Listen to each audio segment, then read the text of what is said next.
Hello and welcome to the Infrastructure Quarterly Update. I'm Rebecca Hiscock-Croft, Investment Director with Magellan Infrastructure Investment Team, and I'm joined today by Ben McVicar and Ofer Karliner, co-heads and portfolio managers. It'd be good to start out with the macro. So it's obviously been a turbulent time in markets and the economy. There's obviously risks around the Iran war, rising inflation and the AI capex boom. Could you speak at a high level to how the portfolio's performed and what's worked? Yeah, sure. Happy to jump in. So when we think about the portfolio and how it's performed over the last quarter, obviously a short period of time, but the portfolio during the context of what was, as you just said, a very turbulent period when you've had the Iran-US conflict and the major geopolitical instability that created. You've had obviously the AI boom has kind of in terms of investor enthusiasm has ebbed and flowed during that period. We're actually really pleased with how the portfolio has performed during those last few months. If I step back, that also shouldn't be entirely surprising. The portfolio is built and our process is built around really finding a lot of companies that have really defensive, reliable qualities that aren't as exposed to those exogenous factors. So the fact that it's held up well for us is really just in keeping with what this portfolio should be doing in our thinking. When we then dive into what's worked in the portfolio, it's been pretty broad-based this period across most sort of sectors. What I do is I probably call out a couple of companies. So the ones that come to my mind in terms of the bigger performers would be Atlas Arteria. Most Australian investors would know them. They're listed on the Australian Stock Exchange, although they're listed locally. They are primarily a, call it European and US motorways business. They've had a lot of corporate activity with their largest investor, IFM, launching a bid to increase their stake in that company. It started as a highly conditional bid during the period, and as the defence played out, you saw some of the conditions dropped. You also saw an on-market bid added to that. By the time the quarter rounded out, that company was owned greater than 50% by IFM. And we thought this was a good set of assets at a reasonable price, and it was good to see that getting recognised during the period. Another one that comes to mind in a similar vein is Dominion Energy. Dominion are a very large US utilities business with big operations in places like Virginia, as an example. We saw them receive a takeover bid by an even larger utility, NextEra Energy, who have large operations in Florida, as well as they have quite a large, call it renewables energy development operations platform as well. The transaction from a financial sense makes, looks interesting to us. You're effectively bolting Dominion Energy on, Dominion has a lot of investment opportunity in its business. We've liked the fact that it's had that, but they've been dealing with some sort of, call it legacy issues, and that's what really created the valuation opportunity. And so as we look at it, we think, this is actually an interesting one because it recognises some of that value and potentially creates some benefit from a financial point of view of combining the group. The other areas, so that's probably some of the takeover special situations. When you think about other companies, obviously there was a lot of investor concern as the conflict in Iran broke out around what that would mean, particularly in the Middle East, a key hub area, what that would mean for air traffic. And we saw some of our the share prices, I should be specific, the share prices decline of a few of our airport companies. AIN is an example, one of our Spanish airports, one of our largest holding, I should say, as well as ADP, which is the French airports business. You saw both trade off before the quarter started. And then what you saw is as the quarter progressed, the traffic was quite resilient. We were really pleasantly surprised by that. But you saw as investor confidence that you'd start to see some of this resolve. That really, increased confidence, and you saw the share prices respond accordingly. And so we're pleased to see that over the period. The last company, it's one of the ones where we thought the valuation was pretty undemanding at the start of the period, was Canadian National, the North American rail company. They're the largest freight rail business in Canada.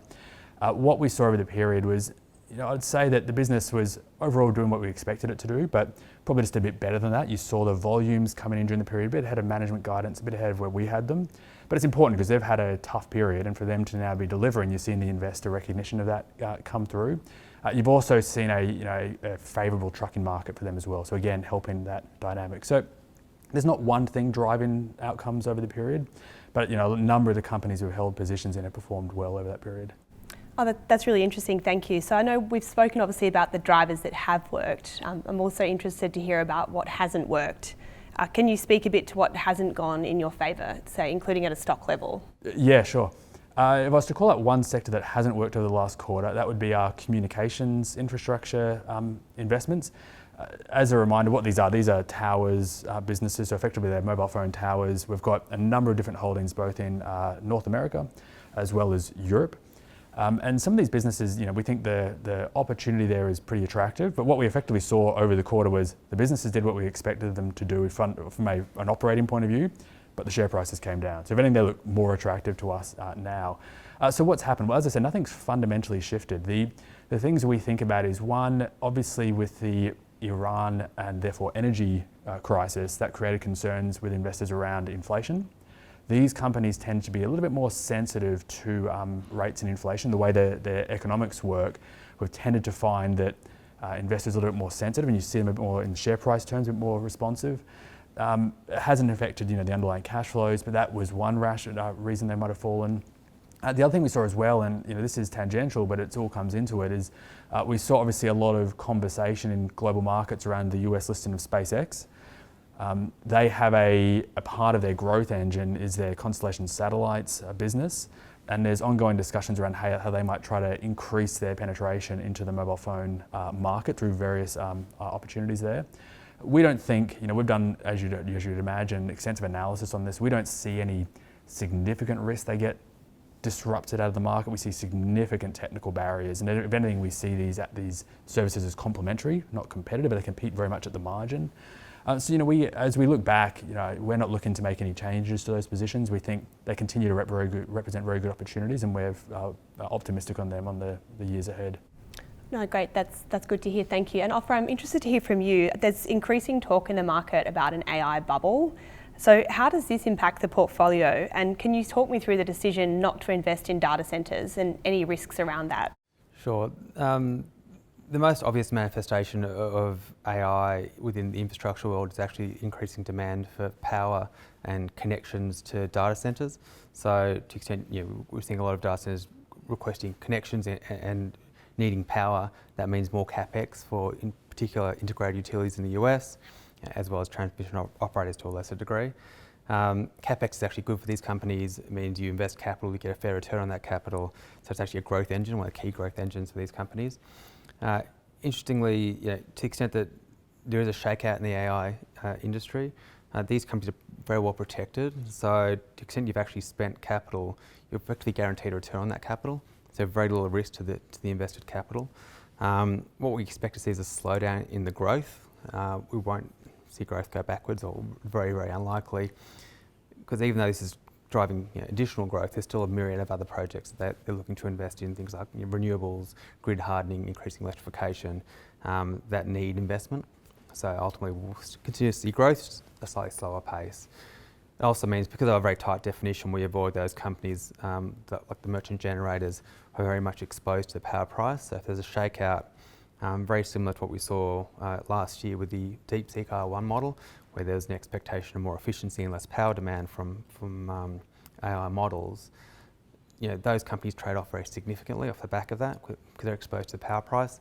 We don't take that kind of risk, and therefore will we see stocks move a little bit? Yes, but it'll be very limited because the underlying business will still continue to grow. So we're pretty well protected there.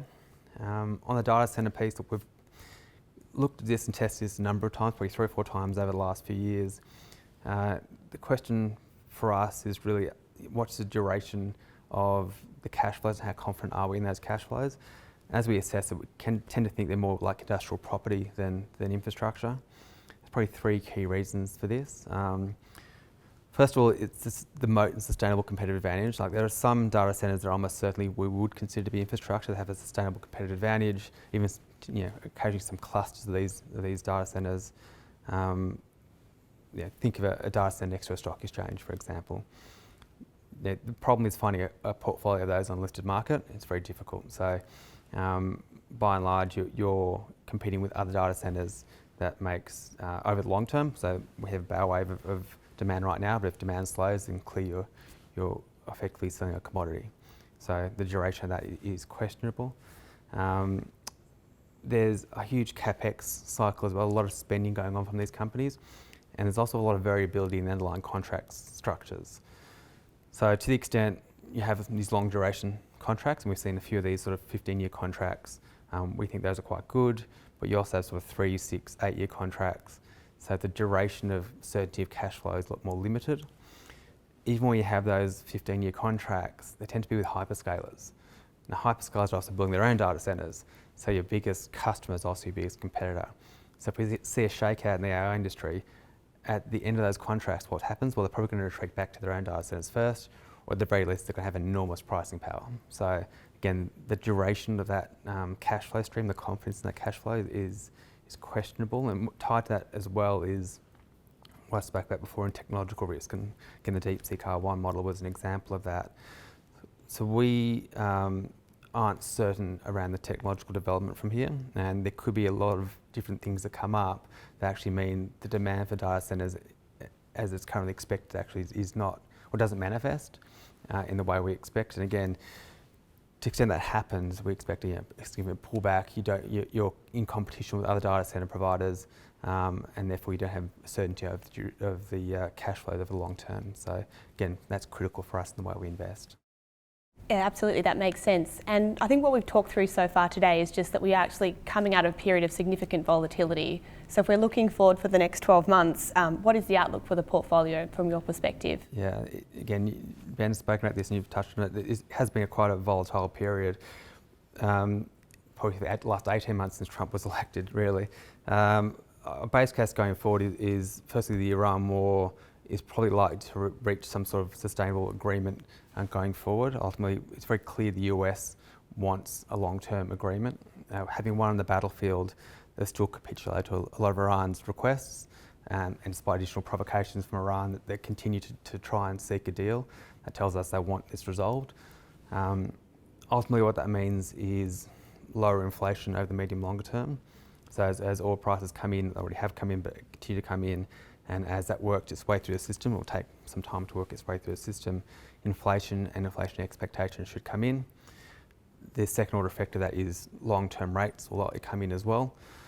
Short term, we'll probably see the market's pricing in a rate increase in the US. We've already seen a rate increase in Europe, but over the long term, and long rates matter more for us. We expect that to ease over the next 12 months. That's certainly positive for long duration assets, in particular infrastructure companies. That's certainly good. Where we see risk is really around the politics. There's a lot of uncertainty at the moment. First, we've got the midterms in the US. After that, first of all, Trump will no longer have to face the electorate. So that potentially makes him more erratic. They're likely to lose the House as well. The Republicans are likely to lose the House. So the conflict between the House and Trump could also lead to further interesting political machinations and an interesting dynamic there, where Trump becomes more erratic off the back of it. On a political sense in Europe, we're seeing elections in a number of key markets. So France has an election next year, and calendar 27, Spain and Italy also have elections. Again, how that plays out, most obviously for us, is the tax impacts in France. There's a temporary corporate tax in place for large companies. That's very unlikely to be taken off. It's very hard to reduce corporate taxes in an election year, so we expect that to stay, for example. But the noise around toll roads and nationalising toll roads seems to have abated, so that's certainly positive. And the other one is in the UK, where Andy Burnham is the Prime Minister in waiting. There's been some talk around his position on nationalisation of utilities. Unlike Jeremy Corbyn, we don't think it's ideological. He's kind of talked about increasing government influence in utilities. We think that's very manageable and probably sensible given the political environment. He's talked about fiscal discipline though as well on the other side, so they simply can't afford to nationalise them outside of Thames Water potentially, which is teetering on the brink of bankruptcy anyway. So we think that'll all play out pretty well is our expectation at the moment. There's some risk there, but we've done a number of expert calls looking at this from a political point of view, and we're quite comfortable in our position there. At an underlying level, we continue to see strong dynamics from the asset classes. Ben touched on the airports before. Despite high ticket prices, high oil prices, uncertainty over whether jet fuel was actually even going to be available, traffic was pretty robust outside Middle East flights throughout the last quarter. So that gives us a lot of confidence that really the dynamic we've seen since COVID really, of people prioritising experiences, and therefore prioritising flights as a key part of their spend will continue going forward. From a toll road point of view, despite very significant increases in underlying petrol prices, 15 to 50% outside the US, that traffic really didn't come off very much, sort of 1 to 2% on average across the markets we look at.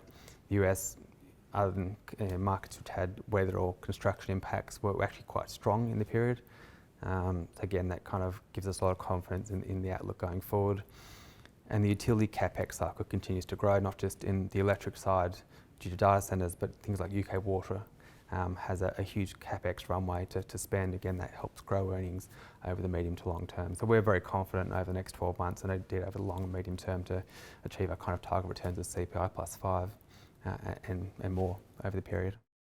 Well, thank you. This has been a great discussion. Thank you for sharing your insights, and thank you for watching. For more information, you can please refer to our website.